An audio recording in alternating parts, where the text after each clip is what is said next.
सरकार ने ये फैसला किया है कि जो महिलाएं या पुरुष जो गाय और भैंस पालने का काम करते हैं और दूध पैदा करने का उनका प्रयास रहता है कि ज़्यादा से ज़्यादा दूध जो है वो मार्केट में जाए, लोगों को मिले, उसके बारे में हिमाचल सरकार ने एक फैसला किया है कि जो मिनिमम सपोर्ट प्राइस जो भैंस के जो दूध है उसकी और जो गाय का दूध है उसकी कीमतें जो है वो तय की है। उससे कम दूध जो है वो हिमाचल प्रदेश में नहीं मिलेगा। लेकिन आज की तारीख में अगर देखा जाए, क्योंकि मुझे अभी पीछे कुछ दूध उत्पादक जो है वो शिमला में मिले और उसमें कुछ महिलाएं और पुरुष थे, और मुख्यमंत्री जी का धन्यवाद किया कि एक मुश्त इकट्ठा जो है 1.5 रुपये जो फ्रेट सब्सिडी है उसको 3 रुपये फ्रेट सब्सिडी हिमाचल प्रदेश की सरकार ने करी। और ऐसा बताने का प्रयास हो रहा है जो बाहर लोग जो इसका जो है ना अपने ऊपर सारा कुछ वो ले रहे हैं कि हमने ये काम करवा दिया, शायद ये हिमाचल सरकार ने जो है वो किसानों के लिए किया। लेकिन ये जो कदम है, ये जो 3 रुपये जो है, ये है दूध इकट्ठा करने वाली गाड़ियों की जो है वो उसके ऊपर 1 लीटर के ऊपर जो है वो 3 रुपये सब्सिडी हिमाचल प्रदेश की सरकार ने देनी शुरू करी। इसको पूरे तौर पे अगर देखा जाए तो सालाना 3 करोड़ रुपए हिमाचल प्रदेश में जो सोसाइटियाँ काम कर रही है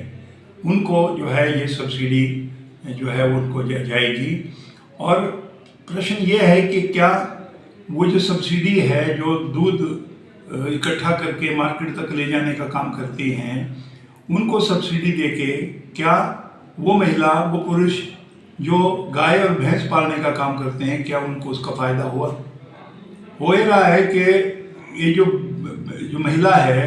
जो गाय पालने का काम करती है उसको केवल मात्र गोबर ही बचता है, क्योंकि जो गाय की जो फीड है वो भी कॉस्टली है। और अगर देखा जाए कोई इंजेक्शन लग रहे हैं, कोई उनके स्वास्थ्य का ख्याल रखना है, तो बड़ा कम पैसा जो है वो कृषकों को मिल रहा है। ये मैं सरकार से कहना चाहूँगा कि ये सब्सिडी देके, सब्सिडी तो सिर्फ मैं कहना चाहूँगा कि ये सब्सिडी जो है ये जो गाड़ियाँ लगी हैं, गाड़ियों से जो दूध इकट्ठा हो रहा है उसके ऊपर सब्सिडी है। लेकिन जो कृषक है, जो महिला और पुरुष है, जिनको सरकार ये कह रही है कि क्वालिटी का दूध जो है वो मार्केट में आना चाहिए, ज़्यादा से ज़्यादा दूध पैदा हो, और श्वेत क्रांति में हमारे बढ़ते हुए कदम है, तो मैं ये कहना चाहता हूँ कि क्या उन कदमों में कहीं ग्रहण तो नहीं लग रहा है? जो सीधे तौर पे प्रभावित है उससे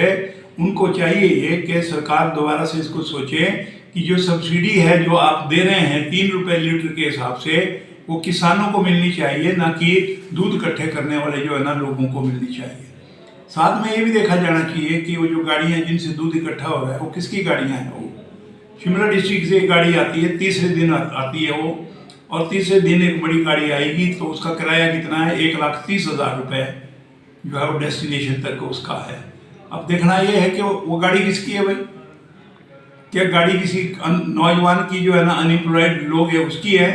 वो मैं कहूँगा कि प्रधान और सेक्रेटरी या कोई भी दूसरा आदमी हो, अगर वो अपने जो है ना बुआ की और उसकी गाड़ी लगा दे और फिर बोले कि जी सरकार से 1,30,000 की सब्सिडी हमने लेनी है, तो ये मैं कहना चाहता हूँ कि ये बड़ा एक लूटपाट करने का काम है। ये आज चाहिए कि मुख्यमंत्री जी को भी, पशुपालन विभाग जिनके पास है उनको भी, मंत्री जी को देखना चाहिए कि सरकार की नीयत है कि किसानों को जो दूध जो उत्पादक है उनको ज़्यादा फायदा होना चाहिए। लेकिन उससे मैं कहना चाहता हूँ तो उससे जो है ना उन महिलाओं को, पुरुषों को फायदा नहीं हो रहा है। लेकिन ये तो नोटिफिकेशन अगर देखें तो नोटिफिकेशन तो कह रही है इट इज़ फ्रेट सब्सिडी, और जो इनके नेता हैं जो बाहर बोल रहे हैं वो बोल रहे हैं कि ये कृषकों को बड़ा फायदा हो गया क्योंकि 3 रुपये सब्सिडी जो है वो मिलेगी। इसलिए मैं कहना चाहता हूँ सरकार को सब्सिडी जो दूध के ऊपर जो अगर दी जाती है वो सीधे तौर पे कृषकों को मिलनी चाहिए, उस महिला को मिलनी चाहिए जो दूध पैदा कर रही है, ना कि जो बिचौलियों का काम करने वाले हैं उनको मिलनी चाहिए। दूसरे मैं एक बात और करना चाहता हूँ, कंडीशन है उस नोटिफिकेशन में कि जो 2 सालों से जो सोसाइटी काम कर रही है उनको ये फायदा मिलेगा। लेकिन मेरे गांव में जो है ना एक कहलूर के नाम से जो है ना एक सोसाइटी बनी है, 2 सालों से वो काम कर रही है।